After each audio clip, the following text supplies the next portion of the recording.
lieutenant, who was no longer smiling. "Hello, boys," she greeted us.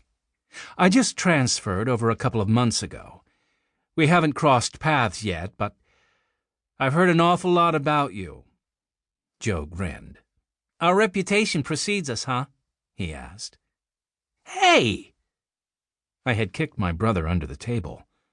Something told me this was not just a friendly get-to-know-the-neighborhood visit. "Is there something we can help you with?" I asked politely. The lieutenant didn't answer right away.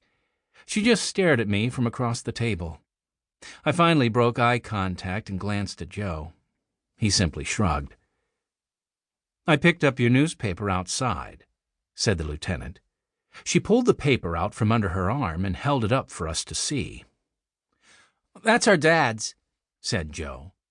"He still likes his news old school." My brother held up his phone. "Not like us." The woman pursed her lips and carefully unfolded the paper to reveal the front page. "How about I read an article for you, old school?" "You came over here just to read us the newspaper?" I asked. Lieutenant Wolfe shrugged. "Why not? I am a public servant, after all." She cleared her throat before she began reading. "Local teenagers assist baffled Bayport PD." I cringed and stole a glance at Joe. His face mirrored mine. This wasn't going to be good. After a quick look in our direction, the lieutenant read past the headline. "Terrence Harlow was taken into custody yesterday by state police and is due to be transferred back to Bayport to face criminal indictment. He is charged with masterminding the string of home burglaries that plagued Bayport suburbs last month. Using a landscaping business as a cover, Harlow allegedly broke into houses and stole jewelry while homeowners were at work. However, it wasn't the hard work of Bayport's finest that led to his plot being uncovered. Instead, Harlow was identified by the sleuthing skills of two Bayport High students, Frank and Joe Hardy." "I don't know how the paper found out about that," I said. "We didn't talk to the press." I looked at Joe. "Did we?" Joe ran a hand through his blonde hair and looked up at the ceiling. He didn't answer. "I'm not finished," Lieutenant Wolfe said through tight lips. She looked back down at the paper. "Our big break in the case came when we realized that most of the burglaries were just a cover," said Joe Hardy. "Harlow was really after a diamond necklace that had been willed to his niece. He thought it rightfully belonged to him. He thought the theft wouldn't be traced back to him if it was just one of many." "I didn't know she was a reporter," explained Joe. He half smiled. "At first." "Oh, and you didn't stop there," said the lieutenant.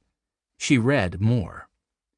"We solve cases for the police all the time," Joe Hardy went on to say. "My brother and I have been doing it since we were little kids. You could even say mystery solving is in our blood.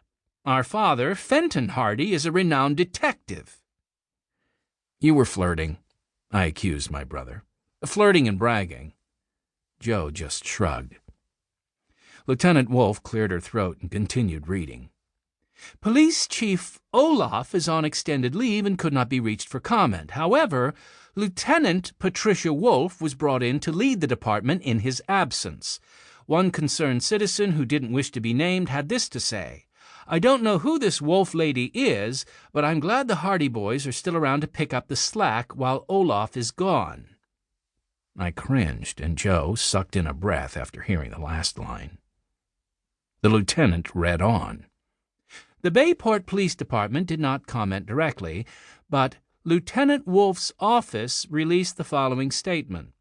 While we appreciate citizens keeping watch for criminal activity, the Bayport Police Department does not condone vigilantism in any form whatsoever." "Vigilantes?" I asked.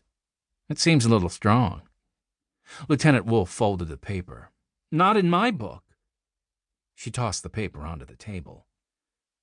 "Do you know what kind of